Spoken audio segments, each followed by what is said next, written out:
CLAT PG aspirants, welcome to level up CLAT PG. So आज हम लोग अपनी सीरीज़ का एक बहुत नया शुरुआत कर रहे हैं, एक नई सीरीज़ की शुरुआत कर रहे हैं, एक नए चैलेंज की शुरुआत कर रहे हैं हम लोग। So today we are talking about the core laws. जैसे हमने आपसे कहा था और मैं चैनल पे हमेशा कहता आता हूँ, मतलब जितने वीडियो हमेशा, तो बता जमानों से वीडियोस बना रहा हूँ मैं, पर जब से मैंने वीडियोस बनाना शुरू किया मैंने एक ही चीज़ बोली है कि क्लैट पीजी एग्जाम को निकालने का कोई सीक्रेट सॉस नहीं है, क्योंकि ये बहुत ही अनसर्टेन एग्जाम है। आप पढ़ सकते हो, आप अपनी लीगल अंडरस्टैंडिंग एक स्किल डेवलप कर सकते हो, पर अगर आप सोचो कि मैं ये पर्टिकुलर, जैसे ये डिफाइंड सिलेबस है, मैं ये पढ़ लूंगा तो मेरा एग्जाम निकल जाएगा, नहीं यार, नहीं होता इसे। ये एग्जाम बहुत ही पेचीदा है। यूजी की तरह नहीं है कि एक ही तरीके का पेपर है, कुछ बहुत कम रेयर और रेयर सरप्राइजेस मिलेंगे आपको। जैसे इस बार यूजी में था सरप्राइज एनालिटिकल रीजनिंग, बट वो भी ऐसा सरप्राइज है कि जो इलेट की तैयारी करता है वो कर ही लेता है सरप्राइज। तो हाँ, इसके अंदर पर सरप्राइज मिलते रहते हैं, हर साल आपको कुछ नया नया तो मिलेगा, कुछ का कुछ नया आपको मिलेगा हर साल। तो ऐसे में तैयारी भाई फुल प्रूफ, ऐसा सोचो कि मैं कवर टू कवर पढ़ लूंगा, बहुत असंभव सा है। बट क्या कर सकते हो, तीन चीजें कर सकते हो जो अपनी स्किल आप डेवलप कर लो। एक, जजमेंट्स, क्योंकि जजमेंट बेस्ड पेपर है तो जजमेंट पढ़ना बहुत जरूरी है।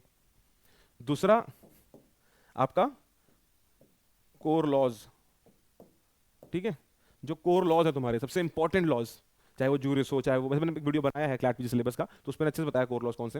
And last but not the least, questions and मॉक्स with analysis. Analysis बहुत जरूरी है, पढ़ते रहो, क्वेश्चन लगाते रहो, क्या होगा, कुछ भी होगा, कुछ भी नहीं होगा। लगाते जाओगे, भूलते जाओगे। एनालिसिस करो, जो गलत लगाए हैं, जो गलत किए हैं, कंसेप्ट आने के बाद भी उनको कहीं नोट करो कि यार ये मैं गलत कर रहा हूँ, ये कंसेप्ट मेरे से क्यों गलत हो रहा है। उसको दोबारा से पढ़ो, देखो क्या गलत हो रहा है, क्या समझ नहीं आ रहा है, ठीक है। कई कंसेप्ट अगर आपको समझ नहीं आ रहा है तो आप हमारी कोई वीडियोस पर भी कमेंट करते हो कभी, देन विल नो, हम लोग उस पर डेडिकेटेड वीडियो भी ला सकते हैं, ठीक है। तो उसके अलावा लाइक जितनी भी ऑडियंस है ऑब्वियसली हमको देख रही है, जितनी भी, अगर एक आदमी भी कमेंट करेगा तो हम वीडियो ले आएंगे, उसमें कोई वो नहीं है, ठीक है, क्योंकि हम किसी की हेल्प कर पा रहे हैं, हमको बस वही ठीक है अभी के लिए। तो भाई जजमेंट आ ही रहे हैं चैनल पे, एक के बाद एक आ रहे हैं, आप लोग देखते रहिए, करते रहिए। क्वेश्चंस ग्रुप पे आ रहे हैं, इसीलिए कह रहा हूँ प्लीज ग्रुप ज्वाइन करिए। आज भी क्वेश्चन अपडेट हुआ होगा, क्वेश्चन डेली अपडेट होता है, डेली के डेली आपका डेली क्वेश्चन अपडेट होता है। और हाँ, अब नई सीरीज शुरू होगी कि हम लोग पीवाईक्यूज ऑन संडेज, संडेज हम पीवाईक्यू का क्विज डाला करेंगे, क्योंकि पीवाईक्यूज 2026 के पेपर को मद्देनजर रखते हुए बहुत इंपॉर्टेंट है। एंड लास्टली जो बच रहा था वो स्कोर लॉज। तो मैंने कहा था यार कि मैं क्रिमिनल लॉ जूरिस्प्रूडेंस से शुरू करूंगा, तो आज हमारा पहला लेक्चर है जूरिस्प्रूडेंस का। तो जूरिस्प्रूडेंस हम शुरू करने जा रहे हैं। देखो जूरिस्प्रूडेंस में ना, अगर मैं तुमको रटवा दूं भी यहाँ पे, भाई देखो अलग अलग एग्जाम की अलग अलग रिक्वायरमेंट है। जब तुम जूरिस्प्रूडेंस को किसी जुडिशरी या फिर यूजीसी नेट एनटीए उसके, या फिर सीयूईटी पीजी, ठीक है, उनके पेपर के लिए तैयार करते हो तो तुम थोड़ा रटते हो भाई। तब तुम रटते हो कि यार ये जो कंसेप्ट है ऑफ वोल्स गीस्ट, ये किसने दिया था। तुम रटते हो कि यार जो आपका वो था, क्या कहते हैं, ऑस्टिन, उस किस स्कूल को बिलोंग करता था जूरिस्प्रूडेंस के। तुम रटते हो चीज़ों को, तुम समझते, तो वहाँ थोड़ा बहुत नाम, थोड़े बहुत ऐसे मान लो किसने कहा था कि natural law is nonsense upon stilts, किसने कहा था, ये आप स्टेटमेंट्स याद करते हो क्योंकि वहाँ रटने का पेपर है। But when it comes to CLAT PG, भाई मैं क्रिमिनल लॉ में भी बोल चुका हूँ, मोस्ट ऑफ सब्जेक्ट्स में यही हाल है। It's not a paper of rote learning, rote learning का पेपर नहीं है। पेपर किस चीज़ का है, पेपर है तुम्हारा सिर्फ और सिर्फ एक चीज़ का, एनालिटिकल स्किल्स। तुम कितने अच्छे स्किल सेट के साथ अप्रोच करते हो उस पेपर को, वो डिपेंड करेगा तुम कितना अच्छा करते हो पेपर में। तो भैया अभी के लिए बोल रहा हूँ, इन सब जो चीज़ें मैं पढ़ाऊंगा आज और आगे भी जो पढ़ाऊंगा, ये मत समझो कि यहाँ जो मैंने पढ़ाया है वो एग्जॉस्टिव है। मैं यहाँ कोई क्लेम करने नहीं आया हूँ कि मेरे वीडियोस देख लो या मेरा बताया स्ट्रैटेजी फॉलो कर लो, तुमको कॉलेज मिल जाएगा, एग्जाम निकल जाएगा। मैं यहाँ सिर्फ एक चीज़ करने आया हूँ, मैं पढ़ाने आया हूँ, दिल से पढ़ाने आया हूँ। जो भी मुझे आता है मैं आपके सामने वो शेयर करने आया हूँ, आपकी अगर हेल्प हो सके उससे तो ठीक है। बाकी मैं जो पढ़ाऊंगा उसके बाद आपको खुद से भी पढ़ना है, ठीक है। बुक्स बता दूंगा, जैसे भाई आपको उठानी है बुक्स, तो भाई अब एस आर माइनेनी भी आती है, वो तो बहुत ही डिफिकल्ट बुक है यार, उसको समझना थोड़ा मुश्किल हो सकता है। बाकी वीडी महाजन देख सकते हो, वीडी महाजन बुक है, उससे देख सकते हो। क्रिमिनल की बुक बताऊंगा, इससे तुम आराम से बुक अपना उठाओ, देख लो, तुमको कंसेप्ट में समझा ही दे रहा हूँ यहाँ पे, वापस से दोबारा खुद से पढ़ लोगे तो कुछ चीज़ें और भी तुम्हारी एयर क्लियर होगी। कोई डाउट हो तो कमेंट सेक्शन में पूछो, हम आंसर करेंगे, ठीक है। अगर बड़ा डाउट होगा तो शॉर्ट बना देंगे, बहुत बड़ा डाउट होगा तो शायद एक वीडियो छोटी सी निकाल दें 5 मिनट की, ठीक है। तो भाई चैनल आप ही के लिए बनाया है, इसलिए बोल रहे हैं कि भाई देखो, कोई भी कंसेप्ट है आपको, क्या कहते हैं, जो खुद भी यहाँ पढ़ाऊँ मैं, आपको वापस जाके खुद भी पढ़ना है। आप ये नहीं कह सकते कि यार मैं यहाँ पढ़ लूंगा तो खत्म हो जाएगा, कोई नहीं कह सकता है मैं पढ़ाई खत्म कर दूंगा। तो मैं बता रहा हूँ प्लीज खुद भी पढ़ना, और बुक भी सजेस्ट कर दी, वीडी महाजन ले लेना, उससे पढ़ लेना, ठीक है। अब आ जाते हैं आगे कि आज का हम लोग का टॉपिक क्या है, और प्लीज ग्रुप ज्वाइन कर लेना अगर आपको क्वेश्चन लगाने हो, ठीक है। बाकी natural school of jurisprudence, this is the topic that we are going to cover today. हमने भाई जब स्कूल हमने सोचा जूरिस्प्रूडेंस पढ़ाना ही है तो स्कूल से शुरू करते हैं। स्कूल से शुरू करेंगे, फिर प्रॉपर्टी और ओनरशिप वाले एस्पेक्ट पे आएंगे, फिर कंसेप्ट ऑफ जस्टिस पे आएंगे, पर्सनैलिटी पे आएंगे और लाइबिलिटी पे आएंगे। भाई दुनिया भर की चीज़ें, मॉडर्निज्म पोस्ट मॉडर्निज्म, बोलने में एकदम अजीब हो गया, फिर से बोलूँ, मॉडर्निज्म एंड पोस्ट मॉडर्निज्म।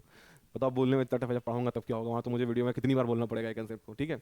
उसके बारे में भी आएंगे, एक एक करके सारे कंसेप्ट को डील करेंगे। पर शुरुआत स्कूल से करते हैं। जब जूरिस्प्रूडेंस के बारे में शुरुआत करेंगे, हाँ ऑब्वियसली वीडियो आएगा nature and scope of jurisprudence वही, पर वो जूरिस्प्रूडेंस का वीडियो मुझे लगता है इतना रेलेवेंट नहीं है। जूरिस्प्रूडेंस को समझने के लिए, इंट्रोडक्शन के लिए फिर भी ठीक है, पर मेरे से बहुत रेलेवेंट नहीं है for CLAT PG like examination. यहाँ पे स्कूल्स वगैरह से क्वेश्चन बनते हैं, हार्टफुलर डिबेट से बन जाते हैं, हॉफील्ड की एनालिसिस ऑफ राइट से बनते हैं, वो बहुत इंपॉर्टेंट है। तो भाई वो सब क्वेश्चन जो आएंगे हम जरूर पढ़ाएंगे, हर एक चीज़ आपको बहुत अच्छे से पढ़ाई जाएगी, उसकी आप टेंशन ना लो। हाँ आपका काम क्या, आपने घर जाके वापस से खुद से भी देखना है, बैठे बैठे हर चीज़ नहीं होती है, ठीक है। खुद से भी थोड़ा पढ़ाई करो।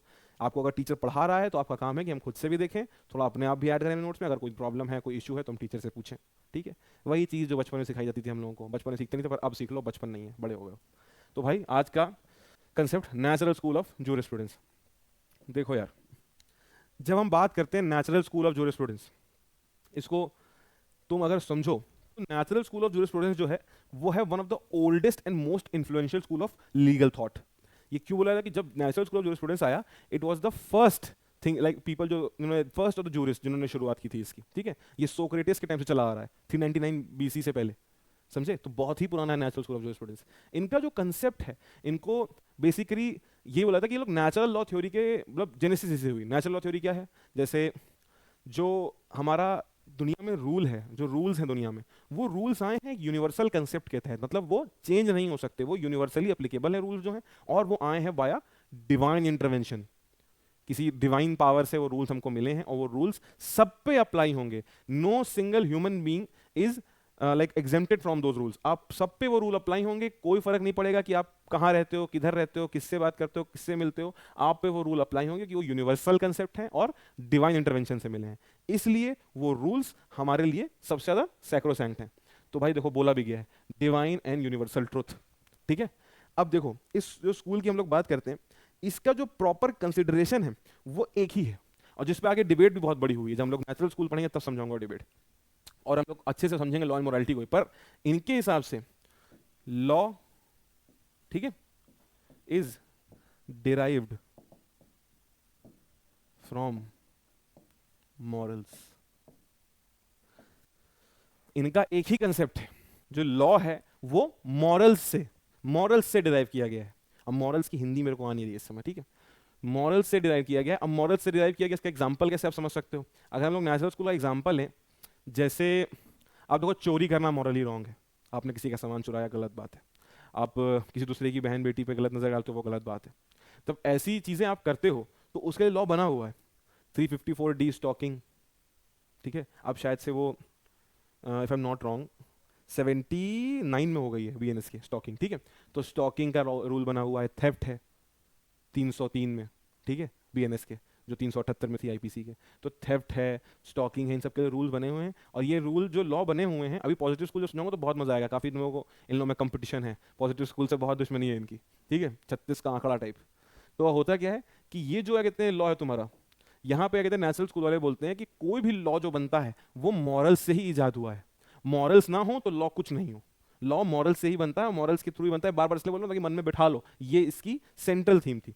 अब हम लोग आगे आते हैं, तो इन्होंने एक और चीजें बोली, कई सारी चीजें बोली, एक और तो क्या मतलब कई सारी चीजें बोली, हम लोग एक एक करके समझते हैं, ठीक है। इनके हिसाब से, नेचुरल स्कूल के फिलोसोफर के हिसाब से, आप कोई भी चीज को, कोई भी एक्टिविटी को दुनिया में एक ही कंपस पे कहते हैं इवैल्यूएट करते हो, दैट इज मॉरल कंपस। किसी इंसान ने अगर कोई एक्टिविटी, ए इंसान है, इसने कोई काम किया, अब वो काम जो है लीगली सही है कि नहीं फर्क नहीं पड़ता, ये देखेंगे कि क्या वो मॉरली सही है कि नहीं। मतलब बेसिकली ये लोग सच की राह पे चलने निकले हैं। बेसिकली तारक मेहता के बापूजी ने ये नेचुरल स्कूल बनाया था कि बस पीछे से बैकग्राउंड म्यूजिक चलेगा और सब ज्ञान मिलेगा सबको मॉरल्स का। तो ठीक है, ठीक है। तो काइंड ऑफ यहाँ पे बात ये हो रही है कि अगर मान लो ए है, उसने क्या किया, उसने कोई ऐसा एक्ट किया, जैसे हम लोग आज की दुनिया में देखते हैं, हम लोग के कई सारे एक्ट हैं। फॉर एग्जाम्पल, मैं जा रहा हूँ सड़क पे, ठीक है, मैं देखता हूँ कि यार एक बच्चा है, ठीक है, वो नदी में डूब रहा है, ठीक है, मैं उसको देखता हूँ और भाई मेरी मर्जी में उसको बचाऊँ चाहे ना बचाऊँ, कोई मुझे जबरदस्ती सुनना पकड़ के जेल में डाल देगा कि तुमने उसको मारा है, तुम उसको बचाया नहीं। बट अब ये लीगली तो गलत नहीं है कि मैंने उसको नहीं बचाया, पर क्या ये मॉरली भी गलत नहीं है? मॉरली ये गलत है। मेरी मॉरल रिस्पॉन्सिबिलिटी नहीं बनती कि कूद के नदी में उसको बचाऊं। जैसे फॉर एग्जाम्पल किसी कोई भिखारी मेरे पास आके भीख मांगता है कि 2 दिन से कुछ खाया नहीं है, अब मेरी कोई रिस्पॉन्सिबिलिटी नहीं बनती कि मैं उसको पैसा दूं। बेगिंग कॉन्स्टिट्यूशनल है, अनकॉन्स्टिट्यूशनल नहीं है। हर्ष मंदर का केस है, उसमें कहते हैं बोला गया था, हर्ष मंदर वर्सेस यूनिवर्सिटी ऑफ इंडिया में, कि begging is not like prohibited, ठीक है। बट अगर कोई पैसा मुझसे मांगता है, मेरी मर्जी में दूं चाहे ना दूं, मैं कहूँगा हटो तुम्हारे से बहुत देखें, ठीक है, हटा दूं उसको, क्योंकि भाई संगठन भी होती है ना भिखारियों की। अब मैंने उसको हटा दिया, लीगली मैंने कुछ गलत नहीं किया, पर मॉरली बिल्कुल गलत किया मैंने। एक इंसान जो 2 दिन से भूखा है सपोजिटली, तुम उसको क्या कहते हैं, पैसा नहीं देते, तुमको भगवान ने इतना पैसा दिया, इतने बड़े हो गए खा खा के, ये चीज़। तो ये आप क्या कहते हैं, नेचुरल स्कूल के हिसाब से आप देखोगे कैसे। नेचुरल स्कूल इस मामले में सोचता है कि आप जो भी देखोगे, जो भी एक्टिविटी सामने लेके देखोगे, वो उसके मॉरल कंपस से देखोगे कि यार सामने वाला मॉरली गलत कर रहा है या फिर लीगली गलत कर रहा है। देखो लीगली गलत होना बहुत अलग चीज़ है, मॉरली गलत होना अलग चीज़ है। चोरी करना लीगली भी गलत है, मॉरली भी गलत है, पर किसी को भीख ना देना, कोई भिखारी को खाना ना देना, वो लीगली गलत नहीं है, वो मॉरली गलत है। समझे आप? This is the basically Tenet, central Tenet of natural school of law. Positive law बहुत अलग है। पॉजिटिव लॉ जो पढ़ाऊंगा समझाऊंगा, बेसिक प्रीकर्सर यही है कि पॉजिटिव लॉ कहता है जो लॉ में लिखा है उसको एज इट इज फॉलो करो, ये मॉरल वॉरल कुछ नहीं होता, ठीक है। तभी इन लोगों की आपस में 36 का आंकड़ा है। चलो अब आ जाते हैं फाइनली कि this school emphasises morality, reason and justice as foundation of legal systems. इनके हिसाब से जो लीगल सिस्टम है वो कैसे बना है, 3 चीजों से बना है, मोरालिटी, रीजन एंड जस्टिस। मतलब मॉरल्स, उसके अलावा रीजन क्या मतलब, रीजन मतलब एक इटर्नल ट्रुथ, और जस्टिस मतलब न्याय। इन तीनों के बेसिस पे बना है, कोई और चीज के बेसिस पे लॉ नहीं बना है। आपका पॉजिटिव स्कूल बोलता है, मैं कंपेयर करके इसलिए पढ़ा रहा हूं ताकि आपको समझ में आए कि लॉ कैसे बनता है। लॉ बनता है जब एक पॉलिटिकल सुपीरियर या फिर एक, जैसे हमारे यहाँ स्टेट गवर्नमेंट कोई लॉ बनाती है, अगर हम उसको लॉ मानेंगे, क्योंकि अगर हम उसको फॉलो नहीं करेंगे हमको सैंक्शन मिलेगा, बेसिकली हमको सजा मिलेगी। तो गवर्नमेंट हमारा पॉलिटिकल सुपीरियर है, इसलिए उसका बनाया लॉ है। इनके हिसाब से कोई तुम्हारा सुपीरियर है ही नहीं।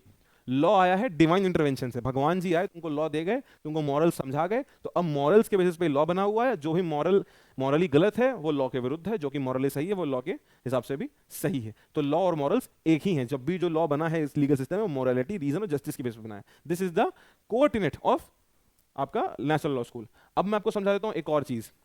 जैसे नेचुरल स्कूल वाले, उनकी जो एक भिड़ंत रहती है वो रहती है इंपेरिसिस्ट से भी। इंपेरिसिस्ट कौन होते हैं?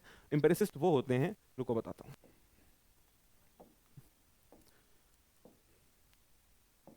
देखो नेचुरल स्कूल वाले जो होते हैं, ठीक है, नेचुरलिस्ट, उनके हिसाब से दुनिया में एक ही नॉलेज एग्जिस्ट करती है, ए प्रायरी नॉलेज। ए प्रायरी नॉलेज क्या होता है? ए प्रायरी नॉलेज बेटा ये होता है कि अगर कोई इंसान जो है वो सोचे कि ये नॉलेज ना मेरे अंदर से आई। अब जैसे फॉर एग्जांपल मैं भिखारी को पैसा दूं ना दूं, मेरी अंतरात्मा मुझे बोल रही है कि अरे इतने गलत आदमी हो तुम, भिखारी तुमसे पैसा मांग रहा है, तुम पैसा नहीं दे रहे हो। तो जो ये अंदर से मेरे आवाज़ आई, एक अंतरात्मा से मेरे एकदम आवाज़ आई और मैंने वो काम किया, वो ए प्राइम नॉलेज जो मुझे यूनिवर्सली पहले से पता है। और फिर जो एम्पेरिसिस्ट होते हैं वो लोग जो एक्सपीरियंसेस पे बेसिस पे अपना, एक्सपेरिमेंट बेसिस पे, एक्सपीरियंस बेसिस पे अपना डिसीजन लेते हैं, वो होते हैं ए पोस्टियरी नॉलेज के बेसिस पे अपना डिसीजन लेते हैं। ए पोस्टियरी नॉलेज ये नॉलेज होती है जो अंदर से नहीं आती है, जो एक्सपीरियंस गेन करके आती है। जब आप कोई चीज का एक्सपीरियंस गेन करते हो तब आपको ये नॉलेज मिलती है। जैसे मान लो मैंने फ्लाइट बुक करी कोलकाता की, लखनऊ टू कोलकाता। अब मैंने Lucknow to Kolkata flight book करी, वो फ्लाइट क्या हुई कि यार मैंने देखा कि यार मैंने फ्लाइट बुक करी मान लो किसी पर्टिकुलर फ्लाइट कंपनी की, मैं देखा उसकी फ्लाइट डिले हो गई। चलो डिले हो गई, उसके बाद मैं देखा जो मैंने फूड बुक किया था मुझे वो भी स्टेल मिला। तो ये मेरा एक्सपीरियंस अब हो रहा है धीमे धीमे। अब मैं देखता जा रहा हूँ कि यार ये सब चीज़ें हो रही हैं मेरे साथ, अगली बार तो ये फ्लाइट कैरियर को मैं नहीं यूज़ करने वाला, बहुत ही बेकार लोग हैं। बट जब हम लोग बात करते हैं ए प्रायरी नॉलेज की, तो ये मेरे अंतर मन से आती है। जैसे मैंने फ्लाइट बुक करने से पहले ही मेरे अंदर से एक दिव्य दृष्टि आई, बोली प्रभु पथ प्रदर्शित कीजिए, और मेरे को मालूम पड़ गया कि हाँ ये कैरियर ठीक नहीं है पर्टिकुलर, तो मुझे यहाँ से नहीं जाना चाहिए। या आपको लग रहा होगा मजाक उड़ा रहा हूँ नेशनल स्कूल वालों का, ऐसा नहीं है, ऐसा हालांकि ऐसा है पर ऐसा नहीं है क्योंकि हाँ थोड़ा सा मतलब भाई मैं भी थोड़ा पॉजिटिव तरफ लीन करता हूँ, पर हाँ पढ़ाना तो है ही भाई, शुरुआत तो यहीं से भी, तो पढ़ाना तो जरूरी है।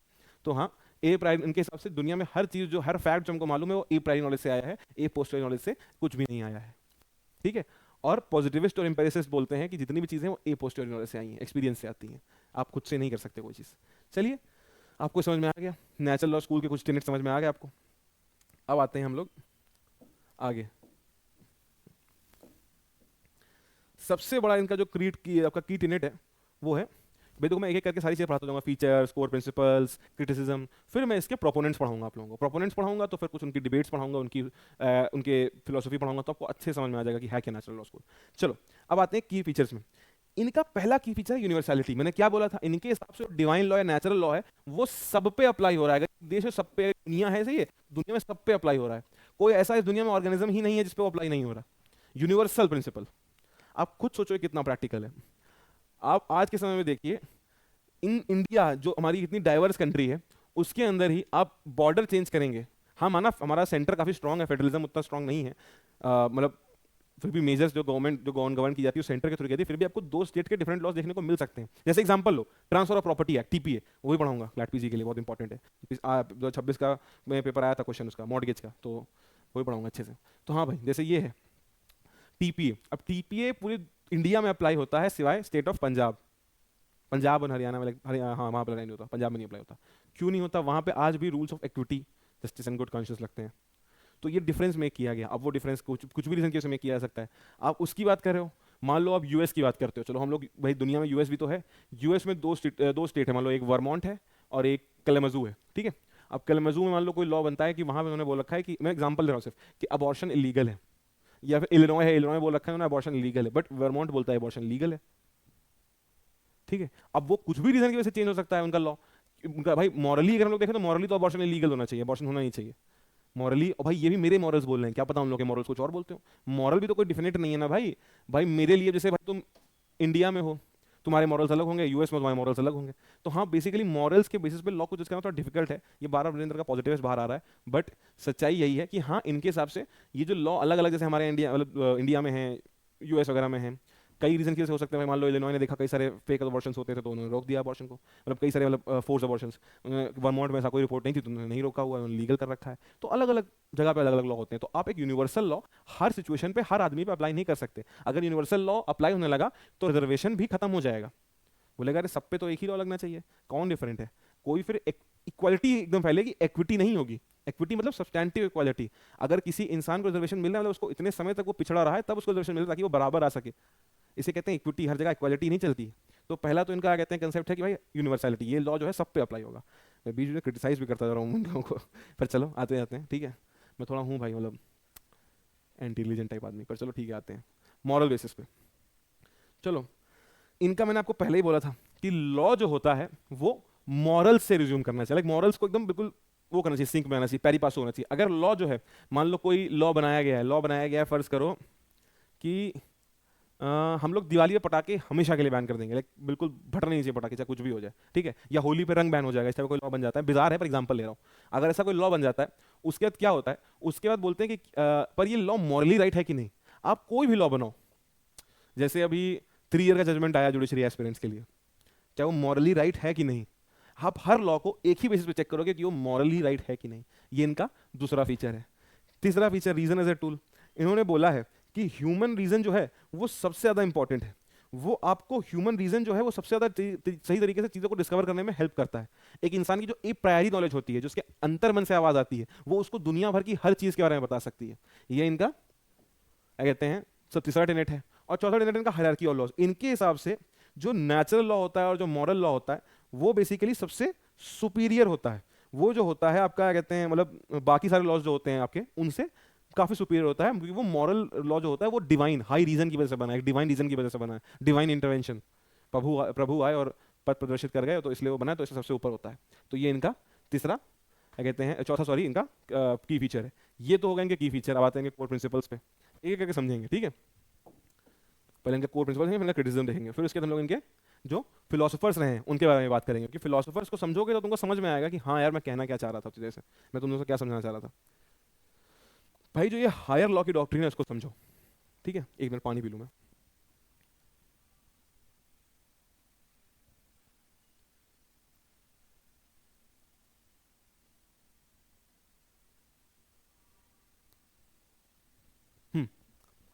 देखो, इनका जो सबसे बड़ा कहते हैं वो है व्यू पॉइंट, वो है हायर लॉ डॉक्ट्रिन। इनके हिसाब से कोई भी इंसान से मतलब कोई भी इंसान, वो जो है किसी भी तरीके से डिवाइन इंटरवेंशन, बेसिकली भगवान के ऊपर नहीं जा सकता। मतलब अगर भगवान है, ठीक है, वो अगर यहाँ है तो इंसान कहीं यहीं है, इंसान कभी इनसे ऊपर नहीं जा सकता, ठीक है। तो इसीलिए यहाँ पे उन्होंने बोला जो लॉ जो है भगवान के थ्रू आया है, भगवान की दे डिवाइन इंटरवेंशन से आया है, वो सबसे हायर लॉ है, उससे नीचे उससे ऊपर कोई लॉ हो ही नहीं सकता। क्योंकि इसीलिए तो हायर लॉ इन्होंने किसको माना मॉरल्स को, मॉरल सबसे हाई है, और मॉरल से ऊपर कोई लॉ नहीं हो सकता। अगर लॉ मॉरल्स के अगेंस्ट जा रहा है तो वो लॉ ही नहीं है। Human nature and reason and along with teleology, ये भी एक ही चीज के बारे में बात कर रहा है। ये उस चीज के बारे में बात कर रहा है जिसके बारे में मल्टीपल टाइम्स आगे मैं बोल चुका हूं कि जो भी लॉ बन रहा है वो इंसान जो है, इंसान ह्यूमन नेचर, बेसिकली यहाँ पे टेलियोलॉजी ह्यूमन नेचर का मतलब है कि ए प्रायरी नॉलेज से बन रहा है। कोई भी चीज़ अगर गलत है तो इंसान को खुद मालूम पड़ जाएगा कि वो गलत है। जैसे अगर मैं भिखारी को खाना नहीं दे रहा हूँ, ठीक है, मैं भिखारी को खाना नहीं दे रहा हूँ, मैं उसको भूखा रख रहा हूँ, या मैं अपने अपने कुत्ते को खाना नहीं दे रहा हूँ, उसको भूखा रख रहा हूँ, तो अगर मैंने अपने कुत्ते को खाना नहीं दिया, भूखा रखा, मान लो वो मर गया, तो एनिमल क्रुएल्टी में तो ऐसे क्राइम है। बट मान लो कोई भिखारी को खाना नहीं दिया, वो भूखा रहा, मर गया, भाई इट्स नॉट माई रिस्पॉन्सिबिलिटी। अगर वो मेरे आंखों के सामने मर रहा है तभी मैंने निगलेक्ट किया तो कुछ ना कुछ रिस्पॉन्सिबिलिटी बन सकती है। पर हाँ, अगर कोई मुझसे पैसे मांगे, खाना मांगे, मैं नहीं दूँ तो कोई रिस्पॉन्सिबिलिटी तो मेरी है नहीं। आज के समय में तो चीज़ें काफ़ी बदल चुकी हैं ना, अब हम लोग पाषाण युग में तो है नहीं। बट इनके हिसाब से ह्यूमन नेचर और रीजन जो सबसे हाईएस्ट है, अगर एक इंसान अपने अंदर की ह्यूमैनिटी से सोचे तो वो मॉरली सोचे तो वो गलत कर रहा है। वो खुद उसको उसके टेलियोलॉजी वाला बेसिकली उसकी ए प्राइम नॉलेज जो है उससे उसको मालूम पड़ता है कि वो गलत कर रहा है। ये इनके मेजर क्या कहते हैं कोर प्रिंसिपल्स थे। इनके हिसाब से टेलियोलॉजी जो है उसका मतलब ये है कि एक इंसान जो है वो अपने सबसे हाई एंड पे सोच सकता है, खुद के लिए और दूसरों के लिए भी अच्छा। तो सब लोग बहुत ही अच्छे तरीके से मॉरल्स को फॉलो करते हुए जिएंगे।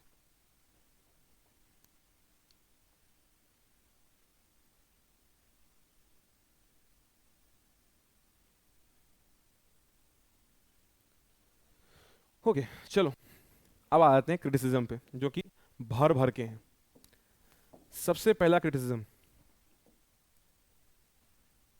चलो अब ये तीनों क्रिटिसिज्म बहुत अच्छे समझते हैं। सबसे पहला क्रिटिसिज्म सब्जेक्टिविटी। मैंने क्या बोला था, मॉरल्स जो होते हैं वो एक जगह के अलग हो सकते हैं, दूसरी जगह के अलग हो सकते हैं। चलो दो एग्जांपल ले लिए जैसी बात पे। मान लो मैं लंदन में खड़ा हूँ, ठीक है, भगवान करे किसी दिन खड़ा हूँ, मान लो मैं लंदन में खड़ा हूँ। अब मैं यहाँ पे आराम से अपना, मान लो मैंने मैंने बीफ खाया, मान लो वहाँ पे, फर्ज करते हैं ना, सब कुछ सपोज मैंने बीफ खाया अगर लंदन में, तो it will not be an issue. But अगर मैंने ओपनली बीफ खाया in Mathura, then that would be a blasphemy and it should be a blasphemy. क्योंकि आप इतनी सेक्रेड प्लेस जहाँ पे हिंदूज का इतना सारा मतलब हिंदूज की तरह पॉपुलेशन है और उनको आपको पता है कि काउ उनके लिए सेक्रेड हैं, तो आप उनकी सेंटिमेंट नहीं हर्ट कर सकते। काउ स्लॉटिंग हमारे यहाँ प्रोहिबिटेड भी है वाया डीपीएसपीस, ठीक है, article 48A if I am not wrong, ठीक है। तो चीज़ें थोड़ी चेंज भी हैं। बट अब आप यहाँ बीफ खाते हो तो चीज़ें डिफरेंट हैं, रिपरकशन डिफरेंट है। यहाँ खाते हो तो आप कोई रिपरकशन नहीं है।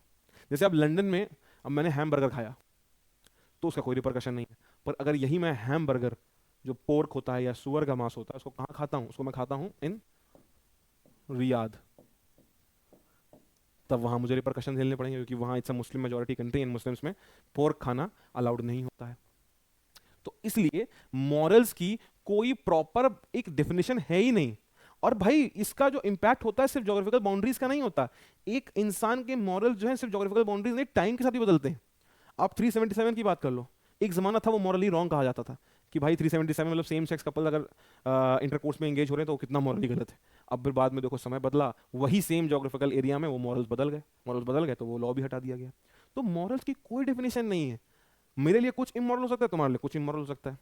अब जैसे मैं अपने बारे में अगर बात करूँ पर्सनल लेवल में, कुछ एग्जांपल तो नहीं देने जा रहा है, इसी से ना कुछ बताऊंगा मेरा पर्सनल बात। बट जो मैं कई सारी चीज़ें करता हूँ वो मेजॉरिटी ऑफ द कंट्री के लिए इमोरल हो सकती हैं, ठीक है, ऑनेस्टली स्पीकिंग। बट मुझे इमोरल नहीं लगती। क्या पता कुछ ऐसी चीज़ें लोग कर रहे हों इन दुनिया में जो मुझे बहुत इमोरल लगे और उनको एग्जाम्पल मतलब उनको बिल्कुल एकदम नॉर्मल लगती हूँ। अब जैसे फॉर एग्जाम्पल आप ऐसे समझ लीजिए कि यार कई सारे एग्जांपल है, मेरे को एक्जैक्टली रिकॉल नहीं हो रहा कौन सा एग्जांपल मैं यहाँ पे ले सकता हूँ इमोरलिटी का, क्योंकि मुझे तो ऑलमोस्ट सभी कुछ नॉर्मल लगता है, खासा कुछ इमोरल लगता नहीं है। चीज़ें मॉरल्स मेरे दिमाग में कम बसे हुए हैं। पर अगर फिर भी मैं बोलूँगा कोई चीज़ मुझे इमोरल लग रही हो तो चलो यार ऐसा मुझे लगता है मुझे कोई इमोरल नहीं लगता है। पर हाँ चलो मैं अगर एग्जाम्पल जैसे मेरी मदर है, अगर उनको मेरा नॉनवेज खाना इमोरल लगता है कि तुम क्यों खाते हो नॉनवेज, पर ऑब्वियसली वो अलाउ कर देती हैं just because I am adult, वो मेरी अपनी चॉइसेस हैं तो वो मेरी चॉइसेस की रिस्पेक्ट करती हैं। बट हाँ उनको अच्छा नहीं लगता है, इमोरल लगता है। अब यही चीज़ है, मुझे नॉनवेज खाना बिल्कुल मॉरल लगता है। अब क्या कहते हैं, कुछ लोग होते हैं जो ईव टीजिंग करते हैं, वो उनको मजा आता है उसके अंदर, मुझे एक्सट्रीमली मॉरल लगता है कि आप किसी लड़की को छेड़ दे सकते हो यार, ठीक है। तो हर इंसान की मॉरलिटी अलग है, उसके ऊपर डिपेंड करती है। तो मॉरलिटी कोई प्रॉपर डेफिनेशन नहीं है जिससे हम लोग यूनिवर्सली एक पूरे चंक ऑफ पीपल को गवर्न कर सकें। तो ये होगा इसका पहला क्रिटिसिज्म। दूसरा, lack of empirical basis. Empirical के बेसिस का मतलब समझ रहे हो, मतलब कोई भी क्वांटिफाइबल डेटा ही नहीं है जिसके बेस पे लॉ को लॉ की तरह को जस्टिफाई कर सको। आप समझ लीजिए इस तरीके से कि आप बोल रहे हो कि लॉ हमको एक डिवाइन इंटरवेंशन हुआ उससे मिल गया, पर उसका क्या गारंटी है कि वो डिवाइन इंटरवेंशन हुआ और सही में हुआ था? कोई प्रूफ है कोई? अब जैसे भाई जो भगवान में नहीं मानते, मेरा एक दोस्त है, मेरा बहुत अच्छा एक बहुत ही करीबी दोस्त है मेरे कॉलेज के टाइम से, ही इज़ एन एथियस्ट, ठीक है, वो एथियस्ट है और वो भगवान में बिल्कुल नहीं मानता।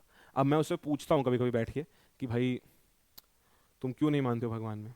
तो वो बोलता है कि भाई जिस चीज़ को मैंने देखा ही नहीं मैं उसमें क्यों मानूँ, मुझे प्रूफ चाहिए भगवान है। अब मैंने कहा प्रूफ तो भाई इसका मैं भी नहीं दे सकता, पर मैं मानता हूँ, मेरी आस्था है, तो मेरी आस्था जुड़ी हुई है, तो मेरे को पसंद तो मैं मानता हूँ, किसी किसी को नहीं पसंद तो नहीं मानता। इसलिए पर बेसिकली बात यहाँ पे बोली जा रही है, अगर हम लोग बात करें लॉ की, तो लॉ में काफ़ी ज़्यादा इंपेरिकल बेसिस चाहिए होता है। जैसे अगर आप देखो तो स्नैचिंग स्नैचिंग 378 आपके क्राइम में नहीं थी प्रॉपर एक crime, snatching was not a proper crime in IPC, but 304 BNS में स्नैचिंग एक क्राइम है। 304 में आप देखिएगा स्नैचिंग एक प्रॉपर क्राइम है, चेन खींच के भाग जाना वो क्राइम है। तो अब लगा होगा पुलिस को एनसीआरबी के डेटा के बेस पे कि भाई ये क्राइम बहुत हो रहा है, इसके लिए एक प्रॉपर सेक्शन की जरूरत है, लगाया होगा सॉरी लॉ मेकर्स को कि भाई इसके लिए सेक्शन की एक प्रॉपर अलग क्राइम की जरूरत है। ऑर्गेनाइज क्राइम 113 114 115 पहले नहीं था, अब है। तो डेटा चाहिए ना, तो कोई डेटा नहीं है, तो इस बेसिस पे हम लोग मॉरल्स जो कि सब्जेक्टिव हैं, डेटा कोई है नहीं, उस बेसिस पे हम लोग यूनिवर्सली कैसे एक लॉ बना सकते हैं? एंड लास्ट जो मैंने यही बोला, रिलीजियस बायस। भाई हर रिलीजन के मॉरल अलग होते हैं। For Hindus eating cow, eating beef is extremely disrespectful. आप किसी हिंदू का सेंटिमेंट हर्ट कर दोगे वो करके।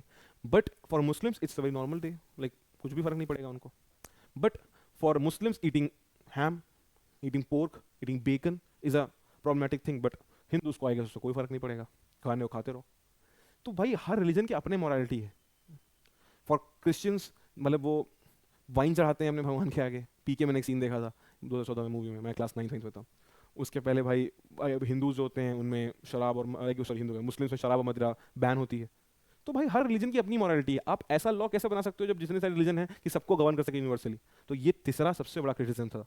अब आ जाते हैं इनके उस पे, क्या कहते हैं, मेजर प्रोपोनेंट्स पे। तो यार देखो इनकी हम लोग जो स्टडी करेंगे वो अलग अलग तरीकों से करेंगे, अलग अलग इनके प्रोपोनेंट्स के थ्रू करेंगे। तो अब समझते हैं पहले तो देखो, सबसे पहले तो भाई एंशियंट एरा, आज से 2000 साल से पहले एंशियंट एरा, लाइक जब 350 340 बीसी की बात कर रहा हूँ मैं, तब जो है यहाँ पे नेचुरल लॉ की शुरुआत हुई थी। कहाँ हुई थी? ग्रीस में हुई थी, ठीक है। तो ग्रीस में इसकी शुरुआत करते हैं सोक्रेटिस जी। सोक्रेटिस जो थे उन्होंने एक थ्योरी दी थी, और थ्योरी ऑफ वर्च्यू, कि हर इंसान के पास अपना एक वर्च्यू है। वो वर्च्यू जैसे हम लोग बोलते हैं ना, कोई गलत करता है तो हम लोग उसको समझाते कहते हैं वर्च्यू सिग्नलिंग कर रहा है, वर्च्यू सिग्नलिंग कर रहा है। वर्च्यू मतलब आपका अपना ज़मीर, हर इंसान के पास अपना ज़मीर है, उस ज़मीर के बेसिस पे वो अपना डिसीजन ले सकता है कि क्या गलत है क्या सही है। बट इनको भी सुसाइड मतलब सुसाइड इनको भी मतलब सजाए मौत दे दी गई थी कि इन्होंने यूथ के माइंड करप्ट किए हैं अपने इस कंसेप्ट से, कि बहुत से लोग उनको फॉलो करने लगे थे। भाई नहीं पसंद आया वो किसी को। आगे इनके एक चेले थे प्लेटो साहब। प्लेटो साहब ने क्या किया? प्लेटो साहब ने भी कई सारा काम किया इन्हीं के क्या कहते हैं बनाए हुए काम पे, और इनके काम को एक बुक के थ्रू शेप में लाया। और उस शेप में उन्होंने एक चीज़ कही, इन्होंने वर्च्यू की जगह अपने थ्योरी में सबसे बड़ा उसको सेंट्रल पीस बनाया, वो था फॉर्म्स। फॉर्म्स मतलब हर चीज़ जो है एक पर्टिकुलर फॉर्म में एग्जिस्ट करती है। अब आप कहोगे कि सर ये तो कुछ भी समझ नहीं आ रहा, कहाँ कहाँ वर्च्यू कहाँ फॉर्म। देखो यार कई चीज़ें ऐसी होती हैं जो स्टूडेंट्स में, जो एकदम डीप थिंकिंग में जाके मैं समझ जाऊँ तो मैं भी सोक्रेटिस ही बन जाऊंगा अभी। बट अगर मैं समझाऊं तो भाई ये कुछ कुछ मैं मतलब कीवर्ड्स के थ्रू आपको समझाना चाह रहा हूँ कि इनकी थॉट प्रोसेस क्या थी। इनको जितना हो सके उतना मेमोराइज तो नहीं, समझ लो। बेसिकली आपको नेचुरल लॉ स्कूल की जिस्ट एंड फिलोसफी याद करनी है, और ये जो वर्ड्स मैं लिख रहा हूँ ये आपको ओलेट्स में काम आ सकते हैं। बाकी मैं ये नहीं कह रहा हूँ कि आपको एकदम बिल्कुल डीप में घुस के, हाँ इसकी जिस्ट एक अच्छा सा स्कीम समझ लो, तुम हार्ट वाला डिबेट समझ जाओगे तो ही तुम उसके क्वेश्चन लगा लोगे। अगर तुम कंसेप्ट समझ लो, तो मैं कंसेप्ट समझा रहा हूँ कि कैसे नेचुरल लॉ स्कूल के पोस्टुलेट्स थे, क्या उसके क्रिटिसिज्म थे, और कैसे वहाँ के लोग थे, कैसे उसके मेन प्रोपोनेंट्स थे। और एक चीज़ हमेशा याद रखना कि जो प्रोपोनेंट्स की बात करता हूँ तो I am not talking about a water tight compartment. Proper ऐसा नहीं कि एक प्रोपोनेंट अगर एक स्कूल का है तो दूसरे स्कूल का वो हो ही नहीं सकता। भाई दोनों स्कूल का भी हो सकता है, थोड़ा बहुत आइडियोलॉजी ओवरलैप करती है, वो भी मैं बताता चलूंगा, ठीक है। तो प्लेटो ने कहा हर एक चीज जो है वो एक पर्टिकुलर फॉर्म में एग्जिस्ट करती है, वो फॉर्म जो है उसको बाय नेचर मिलता है। अरिस्टोटल जो प्लेटो के चेले थे, इन्होंने कहा कि नहीं, हर एक चीज, ये अपने गुरु जी के अगेंस्ट गए, बोले हर एक चीज फॉर्म में कुछ चीजें एग्जिस्ट करती हैं, कुछ चीजें independent of the form exist करती हैं, उनमें कोई फॉर्म नहीं होता है, वो बस एग्जिस्ट करती हैं, उनमें कोई एग्जैक्ट फॉर्म नहीं होता एग्जिस्ट करने के लिए।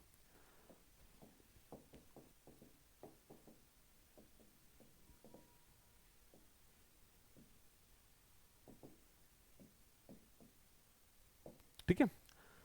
आप अगर इसका एग्जाम्पल लेना चाहें, और भी मतलब जैसे इसमें बहुत से लोग हैं, जैसे आप सिर्फ ग्रीस का मैंने आपको पढ़ाया, रोम में भी लोग थे जिन्होंने इसके फिलोसफी में काफी सारा एडिशन किया। रोम में दो लोग थे, एक थे सिसरो।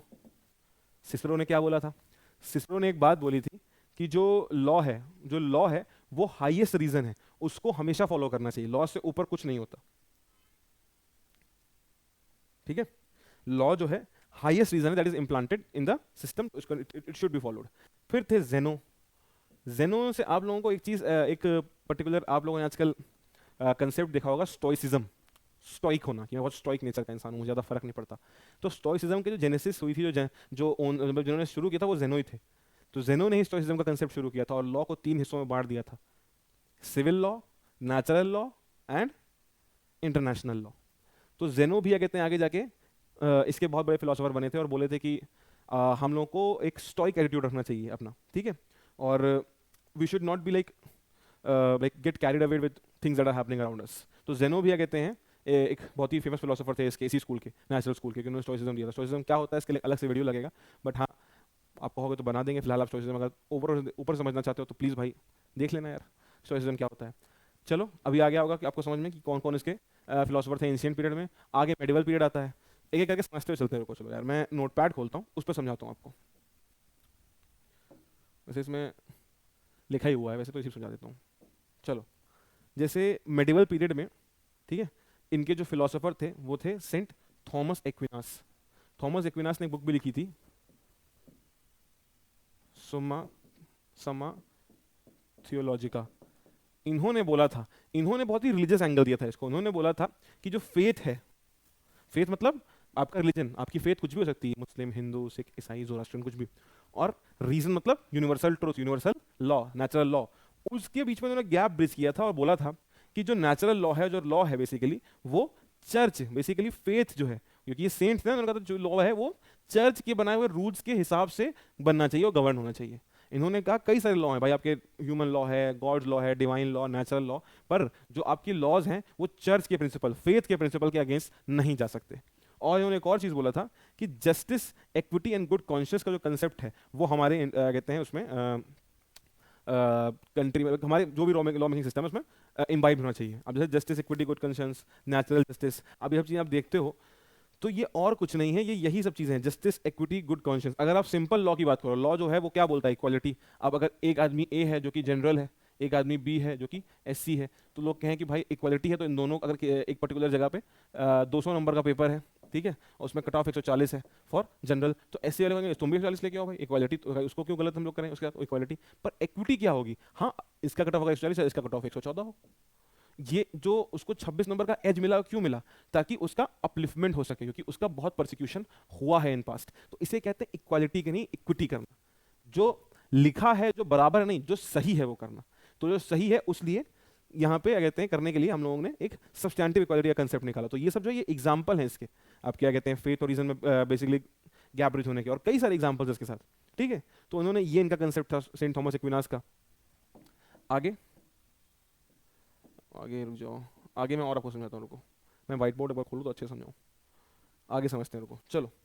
सेंट थॉमस एक्विनास के बाद जब रेनेसां पीरियड शुरू हुआ, तब 3 लोग और आए, उन्होंने भी अपने कंसेप्ट दिए। 3 लोग कौन थे वो? जॉन लॉक, ठीक है, थॉमस हॉब्स और जॉन, भाई यार ये स्पेलिंग एक बार देख लेना, मेरे को खुद नहीं आती है, जॉन जैक्स रूसो, ठीक है। तो रूसो, हॉब्स और लॉक तीनों ने भी अपने कंसेप्ट दिए। हॉब्स ने क्या बोला? हॉब्स ने बोला जो ये दुनिया है ना, ये बहुत ही सिनिकल प्लेस है। अस हॉब्स भाई, अस, आई बिलीव यू। तो दुनिया बहुत ही सिनिकल और बहुत ही वाहियात जगह है। तो हम लोगों को ना अपने आप को प्रोटेक्ट करना है at any cost and at every step. हम लोगों के लिए कोई नहीं है, हमारा हिसाब बहुत खराब है क्योंकि बहुत दुनिया बेकार है और सब हमारी जान के दुश्मन है। तो इसलिए हम एक काम करते हैं, एक गवर्नमेंट है जो वो सबसे बड़ा प्रेडेटर है, उससे बड़ा प्रेडेटर कोई नहीं है, तो अपने सारे राइट्स, अपने सारे अधिकार हम इस गवर्नमेंट को दे देते हैं, तो ये हमारे राइट्स की रक्षा करेगा। जैसे तुम्हारी बचपन में एक बड़ा भाई या बड़ी बहन नहीं हुआ करती थी कि छोटू तुम पैसे क्या करोगे रख के, मुझे दे दो, मेरे पास सेफ रहेंगे। तो ऐसा ही हॉब्स ने कहा था कि तुम्हारे राइट्स जो है, क्योंकि दुनिया बड़ी खराब है, दुनिया बड़ी खराब है तो पैसे मुझे दे दो, दुनिया बड़ी खराब है, कोई भी तुम्हारे साथ कुछ भी गलत कर सकता है, तो अपने सारे राइट्स जो है किसको दोगे, गवर्नमेंट को दोगे।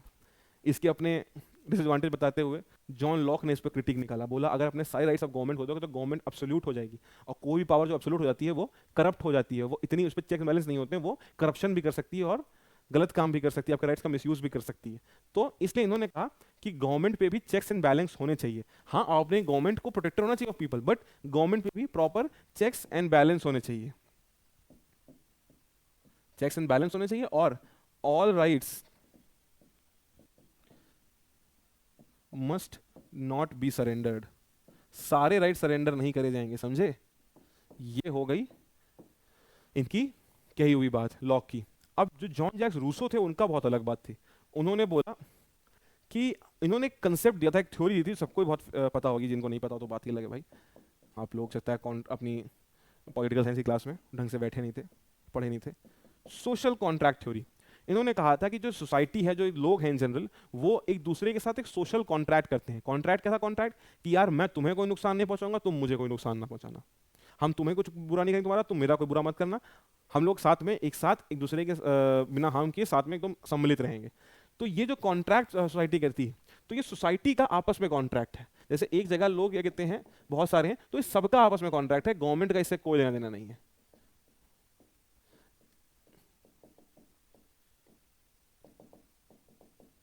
ठीक है, गवर्नमेंट का इससे कोई लेना देना नहीं है। तो रेनेसा पीरियड में आपके अराउंड 15-16 सेंचुरी में जब ये सब हो रहा था, तो पहले तो आपके थॉमस हॉब्स जी हैं, इन्होंने बोला कि दुनिया बड़ी खराब है, प्लीज अपने सारे के सारे जो राइट्स हैं वो गवर्नमेंट को दे दो, गवर्नमेंट को दोगे तो राइट्स प्रोटेक्टेड रहेंगे। फिर आए आपके जॉन लॉक, जिन्होंने बोला जी नहीं, आप सारे राइट गवर्नमेंट को नहीं दे सकते, वरना वो एब्सोल्युटली पावरफुल हो जाएगी और इस तरीके से वो किसी का भी क्या कहते हैं, मतलब राइट्स वॉलेट कर सकती है, किसी के साथ कुछ भी कर सकती है, उसमें कोई चेक्स एंड बैलेंस तो नहीं होंगे, तो इसलिए चेक्स एंड बैलेंस लगाया जाए उन पे, और सारे राइट नहीं सरेंडर करने चाहिए, कुछ राइट आपके पास भी रहने चाहिए। एंड जॉन जैक्स रूसो जो भी आप कहना चाहो, वो क्या कहते हैं, उन्होंने क्या बोला, उन्होंने सोशल कॉन्ट्रैक्ट, उन्होंने कहा कि जो सारे लोग सोसाइटी के अंदर हैं वो अपना सारा लोग क्या कहते हैं मिल के सम्मिलित रहते हैं, उन्होंने आपस में कॉन्ट्रैक्ट किया कि हम आपके राइट्स वॉलेट नहीं करेंगे, हम हमारे राइट्स वॉलेट ना करिए, और हम अपनी ड्यूटीज निभाएंगे, अपनी ड्यूटीज निभाइए, तो गवर्नमेंट का कोई रोल ही नहीं है उसमें। ये रेनेसां पीरियड में डेवलपमेंट हुआ था इन नेचुरल लॉ स्कूल। अब आ जाते हैं हम लोग आज के समय में थोड़ा सा,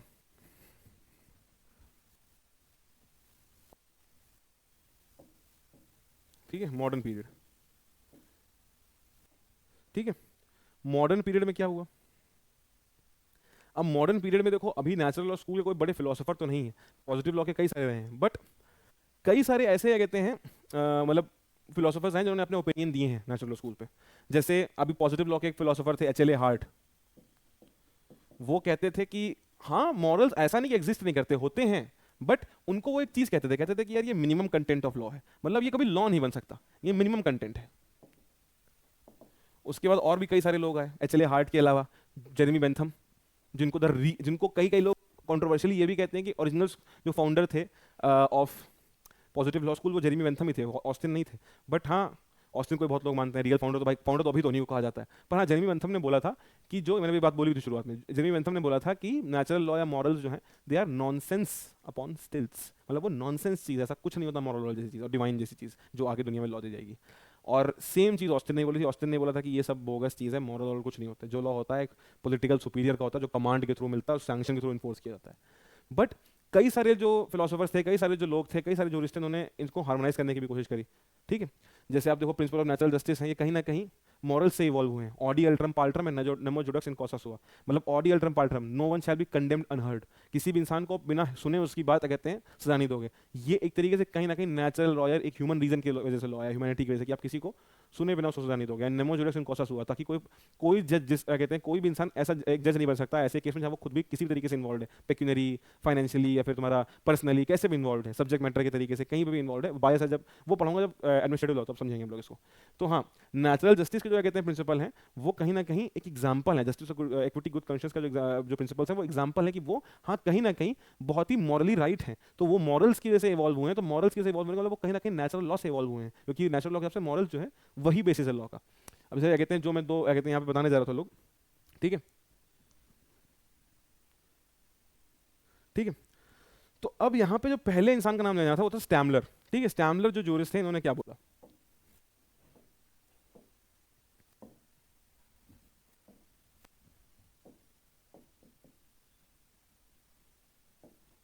ठीक है।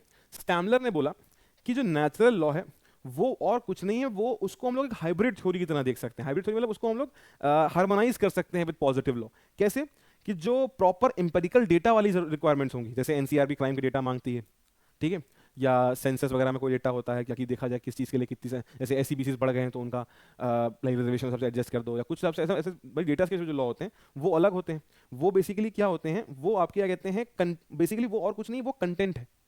वो लॉ का जो है वो कंटेंट है, बट जो अल्टीमेट प्रिंसिपल्स ऑफ लॉ हैं वो कहीं ना कहीं मॉरल्स ही हैं। तो स्टैम्पर ने बोला कि जो हम लोग जो इंपेरिकल डेटा पे लॉ लेके आ रहे हैं वो कंटेंट ऑफ लॉ है। जो हम लोग, यही एक्चुअली हार्ट वाली बात, कि जो हमारा मॉरल्स है वो मिनिमम कंटेंट है, मतलब वो यूनिवर्सल प्रिंसिपल है, वो दोनों आपस में कनेक्टेड हैं, कोई एक से सुपीरियर नहीं है, दोनों कनेक्टेड हैं। जब कनेक्टेड रहेंगे तभी बेटर लॉज और बेटर फंक्शनिंग लॉज बन पाएंगे। ये स्टैम्पलर का ओपिनियन था, ठीक है। उसके अलावा जॉन रॉल्स ने क्या कहते हैं कहीं ना कहीं मॉरल्स को एक सपोर्ट देते हुए बोला था। जॉन रॉल्स ने दिया कंसेप्ट ऑफ जस्टिस।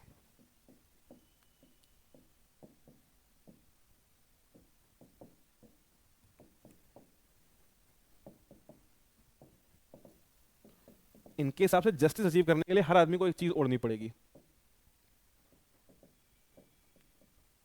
वेल मतलब नकाब, वेल मतलब नहीं, वेल में नकाब नहीं होता ना, नकाब तो मास्क होता है, वेल शायद से कुछ और होता है। वेल मतलब शायद जो ओढ़ते हैं, ढकते हैं, ठीक है। हिजाब भी शायद वेल होता है, पता नहीं मेरे को। हाँ तो वेल, ठीक है, वेल शायद से वही होता है जो ढकते हैं सर और से। तो वेल ऑफ इग्नोरेंस कहते हैं हर इंसान को अपना करना पड़ेगा, मतलब उसको ये भूलना पड़ेगा कि मैं किस रिलीजन से बिलोंग करता हूँ, मैं किस कास्ट से बिलोंग करता हूँ, मैं किस टाइप की सोसाइटी में पला बड़ा हूँ, किस टाइप के मेरे अब तक के वो क्या कहते हैं सारे पैदाइश हुई है, वो सब हालांकि इम्पॉसिबल है भूलना, पर भूलना पड़ेगा। जब ये भूल जाएगा तब हम लोग एक चीज़ अचीव कर पाएंगे, that is equality in real sense. तब हम लोगों को इक्वालिटी इन रियल सेंस देखने को मिलेगी इन सोसाइटी। तो ये भी कहीं ना कहीं मॉरल्स से इंस्पायर्ड था कि यार हर इंसान अपने बैकग्राउंड को, अपने आइडेंटिटी को इस मामले में भूल जाए और अपने आप को एज अ ह्यूमन देखे, जो ह्यूमन रीजन की वजह से डिसीजन ले। तो इस वजह से सोसाइटी में ह्यूमंस की तरह सबको ट्रीट किया जाए, कोई डिफरेंट ट्रीटमेंट ना हो, डिफरेंशियल ट्रीटमेंट ना हो। ये उनका कंसेप्ट था जॉन रॉल्स का। तो this was the lecture on natural school of law. I guess lecture थोड़ा सा लंबा खिंच गया है, पर यार ये पहला स्कूल है तो थोड़ा मैंने इसको वैसे पढ़ाया भी है, ठीक है।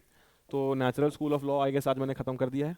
इसके बाद मुझे नहीं लगता मुझे कुछ और बताने की जरूरत पड़ेगी। अगर आप इतना पढ़ लेते हो, इसके अलग से थोड़ा अपना जो बुक के नोट्स हैं जो मैंने बताई है उसको पढ़ लेते हो, भाई मोर देन सफिशिएंट है। उसको पढ़ लो, ये पढ़ लो, थोड़ा सा बुक के नोट्स पढ़ लो, जहाँ समझ ना आए पूछो, हम बताएंगे, हम काहे बैठे हुए हैं। बाकी क्वेश्चन अपलोड हो रहे हैं तो क्वेश्चन लगाओ, नेचुरल लॉ स्कूल पे भी आएंगे, प्लीज़ क्वेश्चन लगाइए, एक के बाद एक क्वेश्चन लगाइए, कंसेप्ट तैयार हो जाएगा। आपने कंसेप्ट पढ़ लिया भाई, बुक्स पढ़ ली, टेक्स्ट बुक थोड़ा टेक्स्ट बुक देख लिया, सब चैंटल आपका तैयार ही है। सेक्शन वगैरह इसमें कुछ होते नहीं है जो स्टूडेंट्स में, एग्जाम्पल मैं आपको देते हुए चल रहा था एक के बाद एक। अपने नोट्स बना लिए, अपना कोर लॉ हो ही गया, जजमेंट इस पर क्या ही होगा, बाकी अपना ये भी हो गया, क्या कहते हैं क्वेश्चंस, तो इनफ है, योर कवर्ड। जो स्टूडेंट्स में जजमेंट होते नहीं है तो कवर्ड, जजमेंट थोड़े बहुत कहीं कहीं आएंगे, बताऊंगा मैं, इसमें तो खैर नहीं है।